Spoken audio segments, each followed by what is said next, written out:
제가 오래전에 왜 사람이 이 세상에서 살아야 되는지 고민을 하면서 돌파구를 찾으려고 애쓴 적이 있었어요.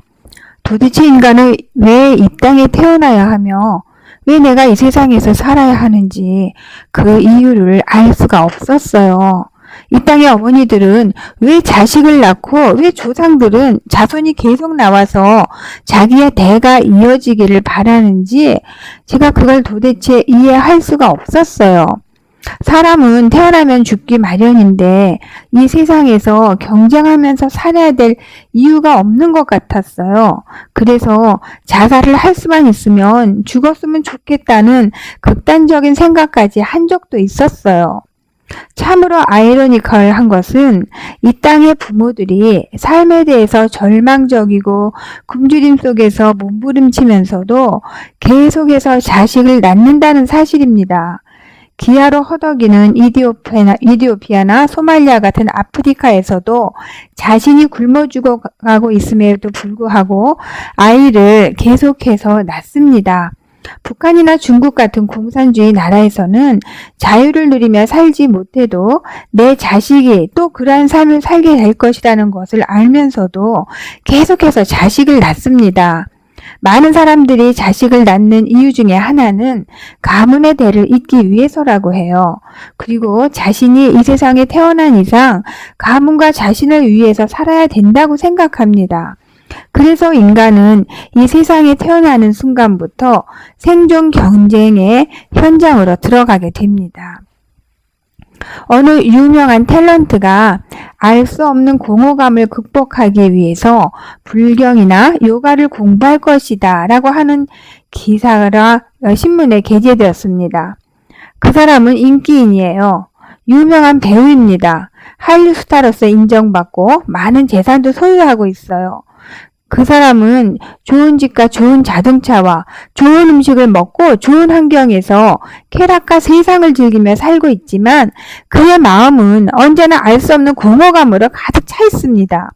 많은 사람들이 삶의 허무와 고통, 또 인간의 존재에 대해서 많은 말들을 하지만 그 해답을 제시한 사람은 아직 아무도 없어요. 인간의 능력에는 한계가 있어요. 그래서 인간은 자기 실존과 인생에 대해서 알 수가 없어요. 왜냐하면 하나님께서 인간의 능력으로서는 그것에 대해서 알 수 없게끔 한계를 두셨기 때문에 그래요. 우리는 단지 하나님의 말씀으로 인해서 우리가 어디에서 왔고 실존적인 자아는 누구이며 앞으로 어떻게 될 수 있는지를 알 수 있을 뿐이에요. 성경을 통해서만이 인간의 존재에 대해서 알 수가 있는 겁니다. 인간은 하나님께 지음받은 피조물입니다. 그래서 인간의 운명은 하나님의 손안에 있어요. 이 땅에 태어난 거, 죽는 거 다 하나님께서 정하신 때를 따라 이루어지는 겁니다. 인간은 하나님을 위해서 만들어졌고 하나님과 교제하며 하나님의 품 안에서 살아야 되는 존재예요. 하나님은 토기장이시고 우리의 인생은 하나님의 손안에 있는 진흙이죠. 그래서 인간은 에덴 동산을 떠나서는 절대로 행복해질 수가 없는 겁니다. 물고기가 물을 떠나면 살 수 없듯이 인간은 하나님을 떠나서는 살 수 없는 존재예요. 우리가 이 땅에 사는 이유는 이 땅에 태어났기 때문에 죽지 않기 위해서, 먹기 위해서 사는 게 아니에요. 우리가 이 땅에 사는 이유는 권력을 소유하며 명예와 인기를 얻어서 사람들에게 존경받고 갈채를 받기 위해서 사는 것이 아닙니다. 우리가 이 땅에서 사는 이유는 지구의 땅을 조금이라도 더 차지하기 위해서 사는 게 아니에요. 또 우리가 이 땅에 태어난 것은 가문의 대를 잇기 위해서도 아니고 우리 부모가 이 땅에서 원하던 것을 이루지 못한 거, 그걸 이루기 위해서도 아닙니다. 우리가 엉뚱한 것을 추구하기 때문에 인간의 삶이 공허해지는 거예요. 인간이 바라보아야 될 것을 보지 못하기 때문에 삶이 공허해지고 고통과 문제가 생기는 겁니다. 이 땅의 삶이 공허한 이유는 삶의 목적이 어긋나 있기 때문에 그래요. 이 땅의 모든 것은 영원히 존재하지 않습니다. 명예도 부귀도 권력도 모두 소멸하고 말아요. 인간의 육체는 이 땅에선 사라지고 말죠. 그래서 하나님은 우리가 헛된 것을 추구하며 우상을 숭배하지 말라고 하셨어요. 인간은 이 땅에서는 꿈을 찾을 수가 없는 겁니다. 하나님은 하나님께서 만드신 피조물들이 이 땅에서 생육하고 번성하기를 원하세요. 하나님께서는 아브라함에게 바다의 모래 같은 많은 자손을 축복하셨어요. 그래서 인간은 이 지구의 생명이 끝나는 날까지 자식을 계속 낳아서 길러야 될 책임이 있는 겁니다. 그래서 이 지구에 하나님의 피조물들이 충만하게 해야 돼요. 왜 하나님은 잠깐 살다가 세상에서 우리가 자식을 계속 낳기를 원하시는 걸까요? 그거는 하나님을 사랑하고 하나님을 찬양하는 자를 찾기 위해서 그래요. 하나님께서 피조물들로부터 찬양과 예배를 받으시기 위해서 한 세대가 끝나면 다음 세대가 이어서 이 땅에서 살게 하시는 거예요. 그래서 하나님은 새로운 세대를 원하십니다. 새 마음을 원하세요. 순수한 마음, 이거를 원하세요. 하나님께서는 이 땅에서 찬양을 받길 원하십니다. 그래서 우리가 계속해서 자식을 낳기를 원하시는 겁니다. 우리가 이 땅에서 얼마나 사느냐 하는 건 하나님께 달려 있어요. 인간은 하나님께서 정해주신 기간에 따라 살아야 됩니다. 우리의 생명은 하나님의 것입니다. 그래서 인간이 죽고 사는 거, 이거는 하나님께 달려 있어요. 자기 마음대로 할 수가 없어요. 우리의 생명은 하나님을 찬양하기 위해서 존재합니다. 하나님은 우리가 이 땅에서 생육하고 번성해서 하나님의 축복을 받아서 하나님을 찬양하기 위해서 우리의 삶을 이 땅에서 살도록 허락하신 거예요. 요즘 육군 28사단 때문에 군대 보내야 될 아들을 가진 부모님들은 참 불안할 거예요. 아들에게 제가 우리 아들한테 물어봤어요.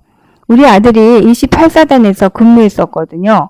네가 군대 생활할 때는 이런 일이 있었니? 했더니 폭력 사건은 없었는데 자살이 많았다고 그러는 거예요. 그래서 제가 왜 자살이 많았겠나 생각을 했습니다. 괴롭힘을 당하니까 자살하는 군인들이 많지 않았겠어요? 윤일병을 죽인 주범 이병장은 성격이 자기밖에 모른대요. 자기 마음대로 하기 좋아하고 실제로 하사도 형님 하면서 꼼짝 못했다 그러죠. 아주 제왕 노릇을 했던 겁니다. 요즘 젊은 사람들은요, 자기밖에 몰라요. 자기 마음대로 자기가 하고 싶은 것을 하면서 살면 된다고 생각을 합니다. 그런데 여러분, 이거는 사탄의 작전이에요. 여러분 혹시 뉴에이지 들어본 적 있으세요? 이 뉴에이지 사상을 알면요, 기가 막혀요. 사단은요, 하나님의 명령을 어기고 하나님과 대적하기를 원합니다. 너희 눈이 밝아지리라. 하와는 하나님의 명령을 어기고 그 열매를 먹었어요. 하와의 그 불복종은 욕망대로 행하라 이거였어요. 그래서 인간은 하나님과 같이 신의 속성과 자격을 갖추고 있다고 착각을 합니다. 그래서 인간이 원하는 것은 무엇이든지 될 수 있다고 그래요. 이게 뉴에이지 논리예요. 선악을 알 것이다. 이겁니다. 지식의 열매를 따먹음으로 인간은 선과 악을 아는 감춰진 지식을 갖게 되었다는데요. 아무것도 원래부터 옳거나 그른 것은 없기 때문에 한 사람의 윤리적 선택은 그 사람이 결정하는 것이 되는 거죠. 자기 나름의 감정으로 자신만의 결정을 내리면 되는 거랍니다. 하나님께 물을 필요도 없고 자신에게 옳게 보이는 것을 하면 그만이 되는 거예요. 심지어 살인까지도 괜찮대요. 스스로 결단하고 선택하면 그만이지 도덕 따위는 문제가 되지 않는다는 겁니다. 악이란 존재하지 않는데요. 그러니까 악이 없는데 죄도 없고 죄가 없는데 무슨 구원이 필요가 있겠냐는 거죠. 구원이 필요 없는데 뭐 때문에 하나님을 섬겨야 됩니까? 이게 바로 뉴에이지 논리예요. 더 이상 하나님의 간섭이나 지도가 필요 없고 인간 자신이 선악을 결정하도록 만드는 것. 이게 뉴에이지 논리고 이게 사단이 원하는 거예요. 인간과 하나님과 동등하게 되는 것을 사단은 시도하는 거예요. 그리고 인간이 죽은 다음에는 심판도 없고 지옥도 없다는 논리를 주장을 해요. 그래서 요즘 사람들은 지옥에 관한 이야기를 듣기 싫어해요. 이 뉴에이지는 신세대, 새로운 세대 이런 뜻을 가지고 있어요. 뉴에이지 운동가들의 입장에서 보면 현재 기성세대는 가망이 없대요. 왜냐하면 기성세대들은 진작부터 기독교적 전통이 있기 때문이래요. 그래서 신세대를 겨냥합니다. 지금의 청소년들이요. 청소년들은 자기가 하고 싶은 대로, 자기가 살고 싶은 대로 사는 거. 이게 바로 사단의 전략인 거예요.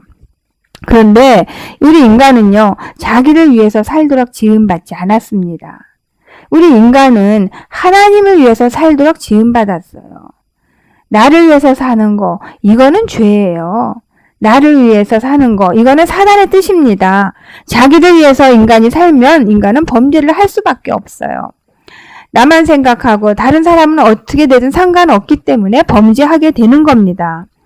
태초에 아담과 하와가 죄를 지었던 이유는 자기를 위해서였어요. 자기의 유익을 생각하다가 하나님의 말씀을 배반하고 사탄의 유혹에 넘어갔던 거예요. 자기의 유익을 생각하지 않고 온전히 하나님의 유익과 하나님의 영광만을 위해서 산다면 인간은 죄를 지을 수가 없어요. 아담과 하와가 하나님의 유익을 생각했더라면 사단의 유익에 넘어가지 않았을 거예요. 인간이 자기를 사랑하고 자신만의 유익을 위해서 살기 때문에 자꾸 죄를 짓게 되는 겁니다. 그래서 예수님께서 무엇을 하든지 먹든지 마시든지 하나님의 영광을 위해서 하라고 말씀하신 거예요. 요즘 아이들은 시체놀이를 한다고 하네요. 목이 잘린 시체를 동영상에 올리고 아이들이 시체놀이를 한대요. 요즘 아이들의 놀잇감은 폭력과 살인과 남을 괴롭히는 거라고 합니다. 거기에서 이 아이들이 희열을 느낀대요. 아이들이 사단에게 사로잡혀 있는 거예요. 이게 바로 군대에서 일어나는 폭력 사건도 군인들이 사단에게 사로잡혀 있기 때문에 그래요. 자기밖에 모르기 때문에 그래요. 남을 괴로워하는 것을 보고 희열을 느끼기 때문에 그러는 겁니다. 우리는 자녀들의 영혼을 지금 사탄에게 빼앗기게 생겼어요. 수학을 잘하고 영어를 잘하지만 이들의 영혼은 사탄의 것이 되게 생겼어요. 이 세상은 지금 범죄 천국으로 지금 변하고 있습니다. 하루에 40명씩 자살한다고 하지요. 자기를 위한 삶을 살다가 모두 멸망의 길로 가고 있는 겁니다. 귀신에게 이끌려서 사단에게 속아서 하나님의 생명을 자기 마음대로 살인하고 하나님을 배반하면서 멸망의 길로 가고 있는 거예요. 군대에서 구타는 옛날부터 있어왔던 전통이라고 합니다. 군대의 기강을 잡기 위해서 구타가 필요했대요. 그러나 군대의 기강은 사람이 아무리 잡으려고 해도 잡을 수가 없어요. 폭력으로 얼룩진 군대에서 무슨 나라를 사랑하는 마음이 생기겠습니까? 또한 폭력으로 얼룩진 청소년 문화에서 무슨 청소년들이 소망을 갖겠어요. 하나님을 올바로 섬길 때 군대의 기강이 잡히고 이 나라에 평강이 올 것입니다. 사람의 힘과 능력으로는 절대로 이 나라가 안전하지 못해요. 이 나라가 안전하고 부강할 때가 하나님을 섬길 때입니다. 제가 자랄 때 1970년대, 1980년대는요. 곳곳에서 기도하고 또 부흥회하고 말씀 사모하고 매일 밤 철야하고 그럴 때 하나님이 이 나라를 지켜주셔서 지금까지 휴전 이후로 전쟁 없이 무사하게 평안하게 우리가 지낼 수 있었습니다. 그러나 이 나라가 하나님을 배반하면 하나님은 떠나십니다. 이 나라의 평안은 없어지고 폭력과 이기주의, 공산주의가 될 것입니다. 지금 이 나라에서 일어나고 있는 안 좋은 일들이 모두 하나님을 올바로 섬기지 않아서 그래요. 하나님을 위해서 살지 않고 나를 위해서 살려고 했기 때문에 그래서 이 나라가 이렇게 점점 우리가 살기 어려운 세상이 되고 있는 겁니다. 하나님을 경외하는 마음과 하나님을 경외하는 삶이 없기 때문에 그래요. 우리 인간은요, 하나님의 영광을 위해서 살아야 돼요. 하나님의 영광을 나타내고 하나님을 위해서 살 때 우리가 평안을 찾고 평화롭게 살 수가 있는 겁니다. 진정한 평화는 하나님께서 주실 때 이루어져요. 하나님께서 우리와 함께 하실 때 평화가 이루어지는 겁니다. 이 세상에는 평화가 존재하지 않아요. 평화는 하나님으로부터, 예수님으로부터 내려오는 거예요. 평화는 다른 곳에 있지 않습니다. 인간의 힘으로 절대로 평화를 누릴 수가 없는 거예요. 우리 인간은 하나님의 것입니다. 그래서 우리는요, 인간은 하나님을 위해서 살아야 돼요. 하나님의 뜻대로 살아야 돼요. 하나님의 영광을 나타내며 살아야 돼요. 우리는 하나님의 것이에요. 하나님의 영광을 위해서 창조되었어요. 내 이름으로 불려지는 모든 자, 곧 내가 내 영광을 위하여 창조한 자를 오게 하라. 그를 내가 지었고 그를 내가 만들었느니라. 이사야 43장 7절 말씀이죠. 또 이사야 43장 21절 말씀에 이 백성은 내가 나를 위하여 지었나니 나를 찬송하게 하려 함이니라. 우리 인간은 하나님의 영광을 위해서, 하나님을 찬송하게 하기 위해서 하나님으로부터 지음을 받았어요. 그런데 인간은 하나님의 영광을 지금 우상한테 주고 있어요. 우상이 뭡니까? 우상은 사탄을 섬기는 거예요. 인간이 자기 자신을 위해서 사는 것이 바로 우상을 섬기는 거, 사탄을 섬기는 겁니다. 인간이 자기의 유익을 위해서 사는 게 바로 우상을 섬기는 거예요. 하나님의 영광을 나타내지 않는 게 우상을 섬기는 겁니다. 인간이 하나님을 위해서 하나님의 계획대로 하나님의 마음대로 살고자 할 때 모든 고난과 핍박과 세상의 유혹을 이겨낼 수가 있어요. 하나님이 우리의 삶의 목표가 되지 않는 한 우리는 죄를 이길 수가 없습니다. 하나님을 위해서 사는 것이 우리가 사는 이유라는 것을 우리가 알아야 죄를 짓지 않으려고 노력하고 자기를 위해서 살지 않고 세상의 것에 대한 욕심을 버릴 수가 있는 거예요. 하나님이 우리의 주인이십니다. 그래서 우리는 온전히 하나님을 위해서 모든 시간과 헌신을 아낌없이 바치는 그러한 삶이 되어야지 됩니다. 우리가 태어날 때부터 하나님의 손에 의해서 만들어질 때부터 내 삶은 없었어요. 오직 하나님을 위한 삶만이 있었을 뿐입니다. 우리는 우리의 삶을 통해서 하나님의 살아계심을 나타내는 삶을 살아야지 돼요. 전능하신 하나님, 거룩하신 하나님만이 우리가 사는 이유입니다. 그것이 바로 진리예요. 진리는요, 학문 속에 있는 것이 아니에요. 진리는 내가 하나님의 것이라는 것을 아는 겁니다. 내가 하나님을 찬양하고 하나님의 영광을 위해서 살아야 되는 것을 아는 거, 이게 바로 진리예요. 하나님이 온 세상 만물에 창조해 주시고 주인이시고 또 하나님을 찬양하고 경배하는 거, 모든 만물들이 하나님을 사랑하고 찬양하는 거, 이게 바로 진리이고 이게 바로 하나님의 의입니다. 제가 북한에서 탈북한 사람한테 물었어요. 김일성이 죽었을 때 TV를 보니까 북한 주민들이 눈물을 흘리면서 울고불고 정말 슬퍼하는 모습이 TV에 나오던데 정말로 그때 슬퍼서 울었던 거냐? 제가 이렇게 물었더니 저는요, 그게 아니었다 이런 대답이 나올 줄 알았어요. 너무 의외의 대답이 나오더라고요. 정말 슬펐다는 거예요. 그래서 제가 아니 왜 그렇게 슬펐냐고, 아니 김일성이 뭐가 대단한 존재길래 그렇게 슬펐냐 그랬더니 어릴 때부터 그렇게 배워왔기 때문에 우리의 먹을 걸 주고 입을 것을 주시는 어버이 수령동지라고 배워왔기 때문에 정말 김일성이 아니면 살 수가 없는, 정말 김일성 때문에 이 세상에 태어나서 그렇게 살고 있다고 그렇게 배웠다는 거예요. 그래서 그런 그 신이 죽어서 정말로 슬퍼서 울었대요. 그런데 중국에 탈북하고 나서 중국에 와서 김일성한테 속아서 살았다는 사실을 그때 알았다는 거예요. 김일성은요, 하나님께서 섬김을 받으셔야 되는데 자기가 섬김을 받고 있어요. 자기가 신이 되어서 북한 주민들로부터 경배를 받고 있는 거예요. 인간이 죽으면 흙으로 돌아가는 것이 하나님의 뜻인데 김일성은 그 시체가 썩지 않도록 방부제 처리되어서 유리관 안에 지금 누워 있어요. 그리고 북한을 방문하는 모든 사람들, 한국에서 온 목사님이나 정치인들, 또 다른 외국에서 오는 사람들은 그것을 방문해서 절을 하도록 되어 있대요. 이 김일성은요, 죽어서도 자기가 경배받고 있어요. 이게 바로 사탄이 하는 짓이에요. 사탄은 하나님이 받으셔야 될 경배를 자기가 받고 있는 겁니다. 그래서 사단이 기독교를 핍박하고 박해하고 있는 거예요. 이 사단은 하나님을 경배하고 찬양하지 못하도록 방해를 하기 위해서입니다. 이 찬양과 경배는 오직 삼위일체 대신 하나님만 받으셔야 돼요.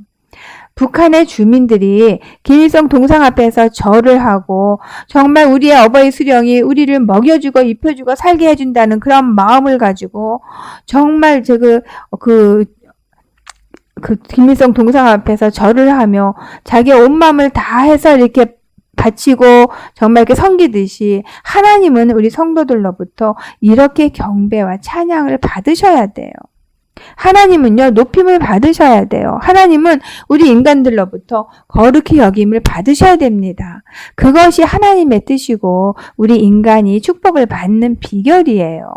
내가 곧 그들을 나의 성산으로 인도하여 기도하는 내 집에서 그들을 기쁘게 할 것이며 그들의 번제와 희생을 나의 제단에서 기꺼이 받게 되리니 이는 내 집은 만민이 기도하는 집이라 일컬음이 될 것임이라. 여기서 기도라는 단어는 히브리어로 테힐라입니다. 공식적인 예배 때 음악에 맞춰 노래로 부른다 이 뜻이에요. 이 테힐라는. 이 테힐라는 구약에서 77번 사용됐어요.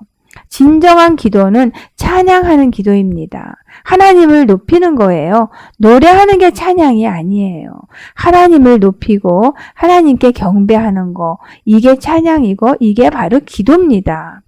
우리는 예수님을 믿지만 지금까지 나를 위해서 예수님을 믿었어요. 내가 복을 받기 위해서 믿었어요. 근데 그건 잘못 믿는 거예요.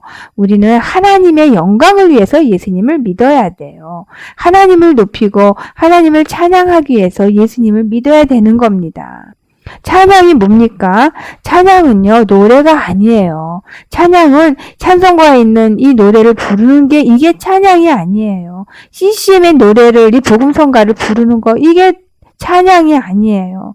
찬양은요, 하나님을 높이는 겁니다. 하나님을 경배하는 겁니다. 우리의 삶 가운데서 하나님을 높이고 하나님을 경배하는 거예요. 우리의 삶 자체가 정말 하나님의 영광이 되는 삶이 되는 거, 이게 바로 찬양인 겁니다.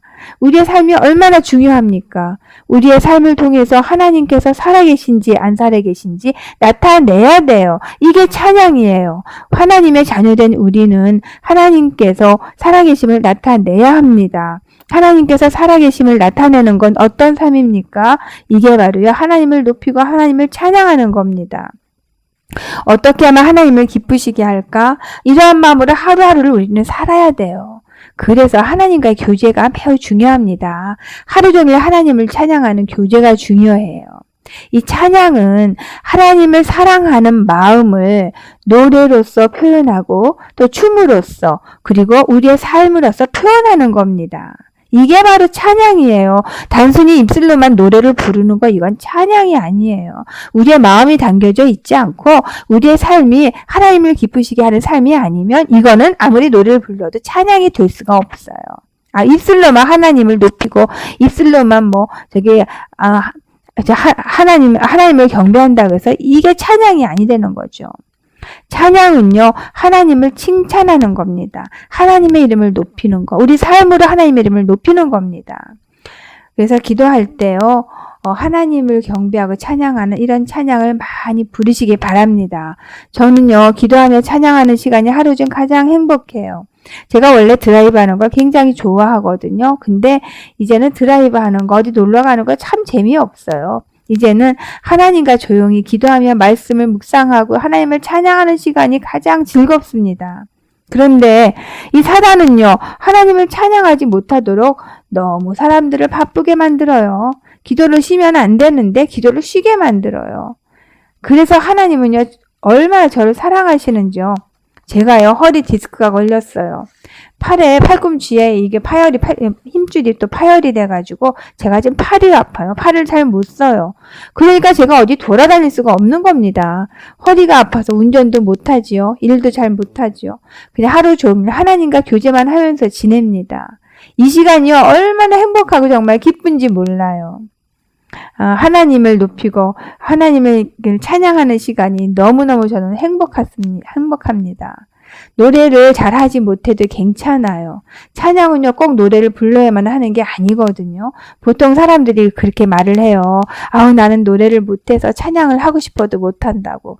그런데요, 노래를 잘하고 못하고 이거는요, 전혀 상관이 없어요. 찬양은요, 목소리로 그냥 노래를 부르는 게 찬양이 아니기 때문에 그래요. 마음으로 하나님을 높이세요.